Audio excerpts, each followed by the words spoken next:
तो वकील साहब, मैं एक प्रश्न पूछता हूँ, आप अधिवक्ता है, तो जैसे लोग ताने मारते हैं कुंवारों को कि शादी कब कर रहा है, शादी क्यों नहीं की, इतना ज़्यादा उम्र बीत गई तेरी की शादी नहीं हो रही है, या शादी होने का कोई दूसरा कारण है। ऐसे बहुत सारे ताने समाज में लोग मानते हैं। तो अधिवक्ता के रूप में आप क्या सोचते हैं?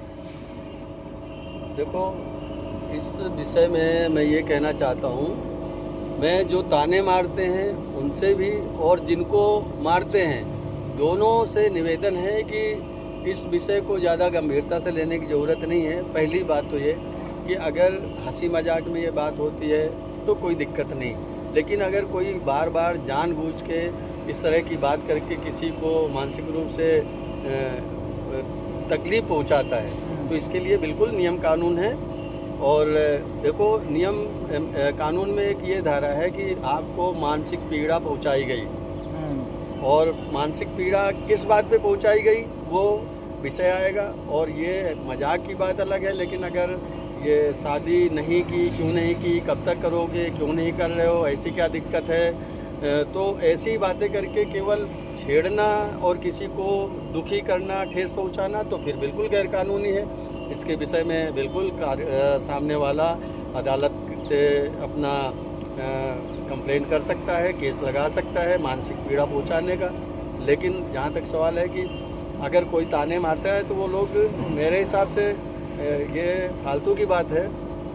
अगर कोई सोचता है कि हमने शादी करके बहुत बड़ा तोप दगा दिया तो उनकी भूल है। अगर कोई सोचता है कि यह कमा रहा है, ये तो इसकी ज़िंदगी ख़राब है, तो ये भी मूर्खता है। आज की तारीख में बिना शादी करने वाले देखा जाए तो देश चला रहे हैं। और बिना शादी वाले से मेरा मतलब मोदी से नहीं है, योगी जी है, और कई ऐसे संत महंत हैं जो देश चला रहे, अध्यात्म के बड़े बड़े प्रणेता हैं।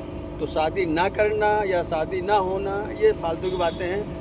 ये मजाक तक ही सीमित रहे तो बढ़िया है, अदरवाइज़ ये गैरकानूनी तो है। जो शादी कर लेते हैं उसमें भी कुछ लोग तो मज़े कर रहे हैं, कुछ लोग 2 टाइम की रोटियां नहीं पा रहे हैं। शादी तो कर ली, 25 बच्चे पैदा कर दिए। अगर देखा जाए तो चाहे 25 का मतलब है कि कई धर्मों में, इस्लाम में, जिहाद में के चक्कर में कई लोग 8-8, 10-10 बच्चे पैदा करते, 2 कौन सा तोप दगा रहे।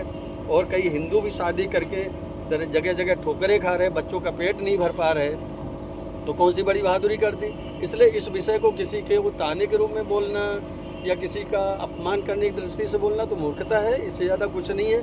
हम तो बोल रहे हैं बुरा भी नहीं मानना चाहिए, और सामने वाले को उसकी मानसिकता देखते हुए बार बार टोचना नहीं चाहिए, अच्छी बात नहीं है। बाकी रही कानूनी बात तो कानूनी कार्रवाई हो सकती है। कुछ लोग क्या होता है कि एक उपहास भरी दृष्टि से सामने वालों को प्रोवोक करते हैं। ऐसे लोग समझ में आ जाते हैं, जिससे भी इस तरह की बात की जाती है वो सब समझता है कि ये मेरा उपहास कर रहे हैं या मजाक में बोल रहे हैं। अगर मजाक में बोल रहे हैं तो कोई बुराई नहीं है, चलता है।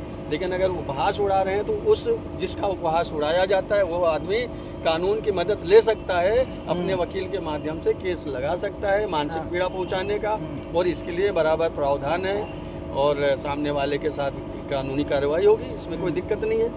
और कभी कभी तो होता है कि सामने वाला व्यंग करते हुए, दूसरों को दिखाते हुए आपके ऊपर आक्षेप कस जाता है। कई बार व्यंग अपने वाले मजाक में करते हैं, और कई बार देखना कुछ मजाकें ऐसी होती हैं जो हो सकता है अपन को बुरी लगती हों, लेकिन सामने वाला अपना समझ के बोल देता है कि बुरा नहीं मानेगा, वहाँ तक ठीक है। लेकिन वास्तव में उस मजाक करने वाले को एहसास होना चाहिए कि वास्तव में मेरी बात से वो बुरा मानने लगा क्या। अगर बुरा मानने लगा है तो उसको सावधान रहना चाहिए। नहीं, 2 ही विकल्प है, या तो कोर्ट की मदद लेगा या तो कूट देगा, इसके अलावा और कुछ नहीं हो सकता। जैसे